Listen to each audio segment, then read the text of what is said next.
Hi all and welcome to my channel the science world.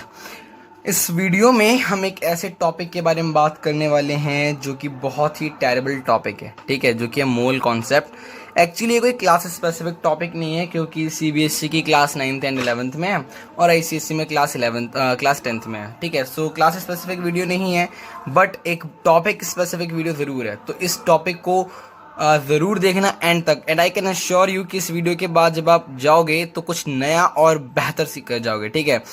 तो चलो यार इस वीडियो को शुरू करते हैं। अब इससे पहले मैं आपको सीधे एवोगाड्रो नंबर या मोल के बारे में बताने लग जाऊं, मैं आपको एक एग्जांपल देता हूं पहले, ठीक है। उस एग्जांपल को ध्यान से समझना, उसके बाद हम मोल की साइड मूव करेंगे, ठीक है यार। चलो तो शुरू करते हैं। सबसे पहले मैं आपको बता देता हूँ कि आपने बैंक में सुना होगा दो टाइप के डिनोमिनेशंस होते हैं, ठीक है। मतलब दो टाइप की चीज़ें होती हैं, एक होता है नोट्स, एक होता है कॉइन्स, ठीक है। सिक्के और रुपए, ठीक है। अब यार नोट्स को काउंट कैसे किया जाता है, तो उसके लिए एक मशीन आती है। अगर आपने नहीं देखी तो गूगल सर्च करो, आपको चल जाएगा पता कि एक मशीन आती है। उस पर क्या करते हैं, हम नोट्स को रख देते हैं, ठीक है। तो वो जो मशीन है वो नोट्स को कर देती है और हमें उसकी वैल्यू बता देती है। और बट कॉइन्स के साथ कुछ अलग केस है। तो कॉइन्स के साथ क्या केस है, उसे हम कैसे उनकी वैल्यू पता करते हैं, ठीक है, वो अभी हम देखने वाले हैं। तो देखो कॉइन्स कैसे पता करते हैं। अच्छा, मैं आपको ये इसलिए बता रहा हूँ, अगर कुछ बच्चे सोच रहे हो कि यार ये क्या पढ़ाने लगे, तो यार ये टॉपिक्स अगर ये एग्जांपल समझ आ गया ना तो मोल कॉन्सेप्ट बहुत अच्छे से समझ आ जाएगा, बहुत अच्छे से, ठीक है। तो देखो कॉइन्स कैसे काउंट किए जाते हैं। कॉइन्स कुछ इस तरीके से काउंट किए जाते हैं कि मान लो मेरे पास यहाँ एक 5 रुपये का कॉइन है, ठीक है। 5 रुपये का कॉइन है, मैंने इसका वेट चलो मान लो x ग्राम है, ठीक है। मुझे नहीं पता कितना है, बस मुझे पता है कि x ग्राम मैंने मान लिया, ठीक है। अब मैंने क्या करा, मैंने इसको एक डिब्बे में रखा, ये डिब्बा मेरा, ठीक है, ये जो ब्राउन कलर से है, और मैंने इसको वेइंग मशीन पे रख दिया, ये जो रेड कलर से दिख रही है। तो जब मैंने दो सिक्के रखे तो मुझे पता चला कि जो वेट निकल कर आया ना वो आया 10 ग्राम्स, ठीक है। दो सिक्कों का वेट 10 ग्राम्स आया। तो यार इससे मुझे पता चल गया कि जब दो सिक्कों का वेट 10 ग्राम है तो एक सिक्के का वेट कितना है यार, 5 ग्राम्स है, ठीक है। जब दो सिक्कों का वेट 10 ग्राम है तो एक सिक्के का वेट जो है वो 5 ग्राम है, इतना मुझे पता चल गया, ठीक है। तो this is how the coins are calculated in banks. Mean simply हम क्या करते हैं, उनका वजन नाप लेते हैं, ठीक है। उनका टोटल जो है हम वजन नाप लेते हैं और फिर जितने हमने रखे होते हैं कॉइन्स, ठीक है, उसमें से उसको डिवाइड कर देते हैं। तो हमारे पास आ जाता है कि एक कॉइन का वेट कितना है, एक कॉइन का हमारा वेट कितना है। सिमिलरली तो अब क्या है, अब अगर मैंने ये कहा कि now if I say that I have 20 gram of 5 rupee coin, तो इसका मतलब क्या होगा कि मेरे पास 4 कॉइन्स है, ठीक है। हमने क्या पता कर लिया कि जो 5 रुपये का कॉइन है उसमें 1 रुपये कॉइन का जो मास है वो 5 ग्राम है, ठीक है। 5 रुपये के सिक्के का जो मास है वो 5 ग्राम है। तो अगर मैंने कहा कि मेरे पास 20 ग्राम के सिक्के हैं, ठीक है, जिनकी वैल्यू 5 रुपीज़ है, तो इसका मतलब ये है कि मेरे पास 4 सिक्के हैं। इज इट क्लियर, ठीक है। चलो अब इसका मतलब तो ये हो गया। अब सिमिलरली जब हम कहते हैं हम 1 मोल, तो हमारा मतलब होता है उस चीज़ का 6.022 इंटू 10⁻23। अब मैं आपको दोबारा बता देता हूँ मैंने क्या करा है। देखो सुनो, मैंने आपसे कहा था कि बैंक में मैंने आपको बता दिया नोट्स और कॉइन्स होते हैं, ठीक है। कॉइन्स को काउंट करने के लिए क्या करते हैं, उनका वेट हम उनका वेट निकाल लेते हैं और जितने कॉइन्स हमने रखे थे उससे डिवाइड कर देते हैं, ठीक है। तो हमारा जो आंसर है वो आ जाता है। क्योंकि यार देखो हमने दो कॉइन रखे, 10 ग्राम वेट था, सो 10/5 जब आप करोगे 10/2 जब आप करोगे, क्योंकि दो कॉइन्स हैं तो आपका आंसर आएगा 5 एक्चुअली, ठीक है। सो इससे मैं पता चल गया कि वेट कितना है एक कॉइन का, और इसी तरीके से हमने कॉइन्स को कैलकुलेट कर लिया।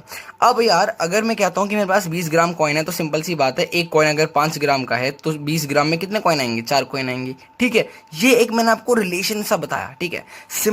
सिमिलरली जब हम कहते हैं कि मेरे पास किसी भी चीज़ का 1 मोल है, तो उसका मतलब ये होता है कि मेरे पास उस चीज़ का 6.022 इंटू 10⁻23 है। मतलब मैंने आपसे कहा कि मेरे पास 1 मोल चॉकलेट्स हैं, ठीक है, 1 मोल चॉकलेट। तो इसका मतलब क्या है, इसका मतलब सिंपल है कि मेरे पास 6.022 इंटू 10⁻23 चॉकलेट्स हैं, ठीक है। तो इस चीज़ को ये मत समझना कि मोल सिर्फ एटम तक है, मोल सिर्फ मॉलिक्यूल्स तक है। नो, हम रियल लाइफ में भी मोल को बिल्कुल यूज़ कर सकते हैं, ठीक है। अब मैं आपको बताता हूँ, बट हाँ यूज़ करते नहीं है। आपने किसी को ये नहीं सुना होगा कि मुझे 1 मोल चॉकलेट दे दो, क्यों नहीं। कि हम क्यों नहीं यूज़ करते यार, क्योंकि वैल्यू देखो, वैल्यू देखो 6.022 into 10 raise to the power 23, कितनी ज़्यादा है यार। शॉपकीपर से आप कहोगे कि यार मुझे 1 मोल चॉकलेट देना, ठीक है, अगर शॉपकीपर थोड़ा साइंस वाला हुआ तो उसे चल जाएगी पता कि यार मतलब 1 मोल मांग रहा है तो मतलब 6.022 into 10 raise to the power 23 chocolates मांग रहा है भाई यार ये।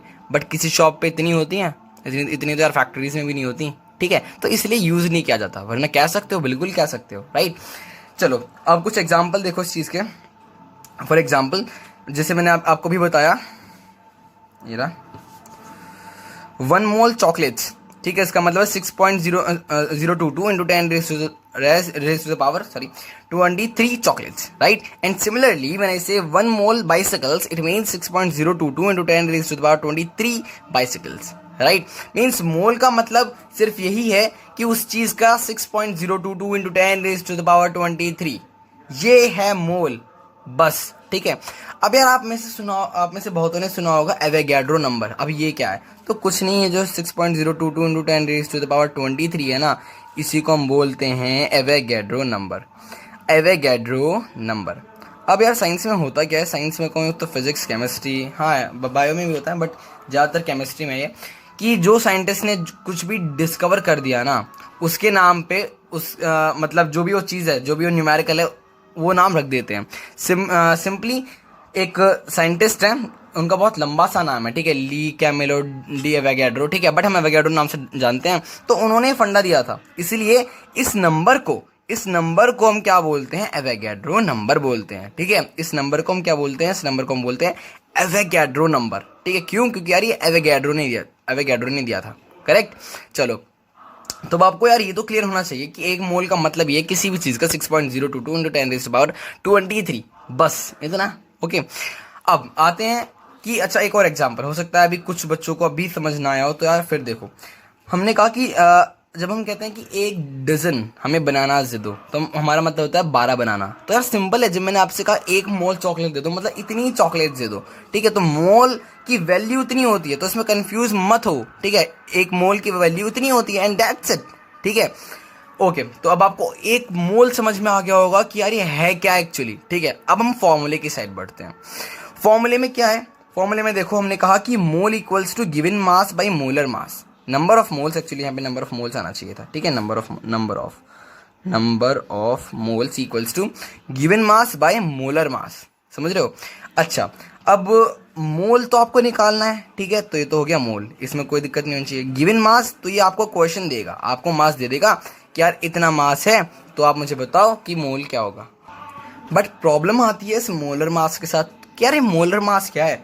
चलो, गिवन मास हमें क्वेश्चन दे देगा, ठीक है, कि इतने मान लो 34 ग्राम्स का जो है आपको मोल निकालने हैं। तो मोलर मास क्या होता है? मोलर मास होता है मोलिकुलर मास या एटॉमिक मास इन ग्राम्स, ठीक है। कोई भी मैंने कहा, देखो मोलिकुलर मास आपको पता होना चाहिए और एटॉमिक मास आपको पता होना चाहिए, ठीक है। फॉर एग्जाम्पल मैंने आपसे कहा कि NH3, ठीक है, NH3 अमोनियम, सो अमोनिया, तो इसमें नाइट्रोजन का मास कितना होता है? 14, और हाइड्रोजन के एक एटम का मास कितना होता है? 1। सो यहाँ पे कितने एटम है? 3 है। सो 1 इंटू 3 कर दूंगा मैं, ठीक है, 1 into 3, so 14 plus 3 equals to 17, तो 17 ग्राम्स यहाँ पर मास है NH3 का। तो यार ये मोलर मास है, ठीक है। इसके ऊपर न्यूमेरिकल हम इसी वीडियो में देखने वाले हैं, बट अभी मैंने आपको फॉर्मूला बता दिया है कि मोल तो आपको निकालने हैं, गिवन मास आपको गिवन होगा, और मोलर मास आपका ये मोलिकुलर मास होता है अगर मॉलिक्यूल्स में है, और एटॉमिक मास होता है अगर एटम में है, ठीक है। अब आगे बढ़ते हैं। Example, we have 34 grams of NH3, अभी वही आगे एग्जाम्पल देखो, we have 34 grams of NH3, calculate the number of moles, ठीक है। हमारे पास क्या है? हमारे पास है 34 ग्राम अमोनिया, ठीक है। सो हमें बताना है कि मोल्स कितने हैं। तो यार अब मैं आपको बता दूं, NH3 मैंने आपको ऊपर बता ही दिया है, फिर बता देता हूँ कि नाइट्रोजन का जो मास होता है वो होता है 14, हाइड्रोजन का होता है 1, सो 14 प्लस 3 इंटू 1 हो जाएगा आपका 17 यहाँ से। तो इसका मोलर मास कितना हो जाएगा यार? 17 हो जाएगा। गिवन मास कितना है? 34 ग्राम्स, तो 34 ग्राम्स बाई 17 ग्राम्स, जी से जी कटा, 17 2 ज़ा 34, तो यार 2 मोल्स आपका यहाँ पर आंसर आ चुका है, ठीक है, कि 2 मोल्स होंगे 34 ग्राम्स NH3 में, ठीक है। ये क्लियर होना चाहिए आपको, ओके। चलिए अब नेक्स्ट एग्जांपल पर हम आते हैं। इसको देखो,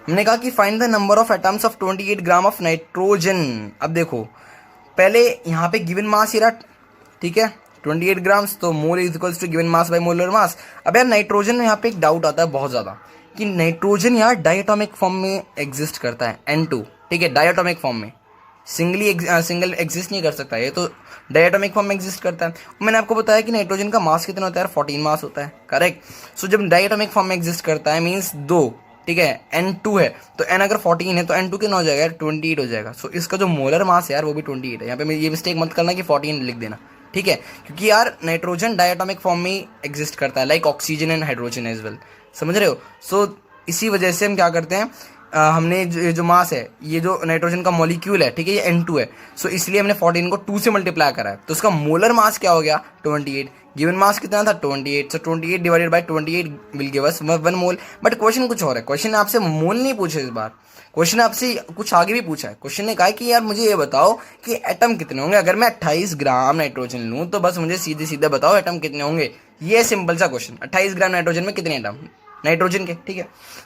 तो बस आपको मोल निकालना है, मोल आपने निकाल लिया, सो आपको उस जितने मोल आए उसके एवोगैड्रो नंबर से मल्टीप्लिकेशन कर देनी है। 6.022 इंटू 10⁻23 एटम से मल्टीप्लाई कर दो, तो जो भी आपका आंसर आएगा, फिलहाल यहाँ पर सेम आ रहा है, ठीक है, इतने ही एटम्स हैं। लेकिन मान लो अगर मोल कुछ और आता, मान लो ये 1 मोल ना आकर के मान लो 7 मोल्स आता, 7 मोल्स आ जाता, ठीक है, तो आप यहाँ पे 7 से मल्टीप्लाई कर देते, ठीक है, 7 इंटू 6.022 इंटू 10⁻23 करते, और जो आंसर आता फिर उतने एटम होते, ठीक है। तो जितने मोल आए उसको आप इस एवोगैड्रो नंबर से मल्टीप्लाई कर दो, तो आपके पास आ जाएगा सिंपली क्या, नंबर ऑफ एटम्स। सो यार ये आपको पता चल गया कि नंबर ऑफ एटम्स भी कैसे निकालते हैं, ठीक है।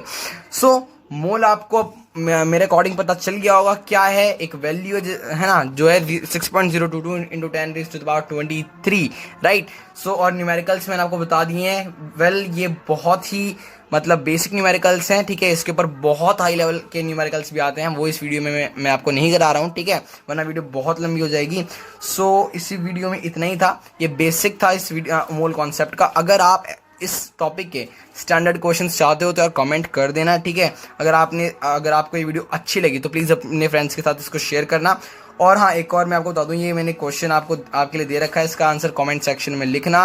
और ये क्वेश्चन है कि calculate the mass of an atom of silver, ठीक है, सिल्वर के एक एटम में कितना मास होगा ये आपको बताना है।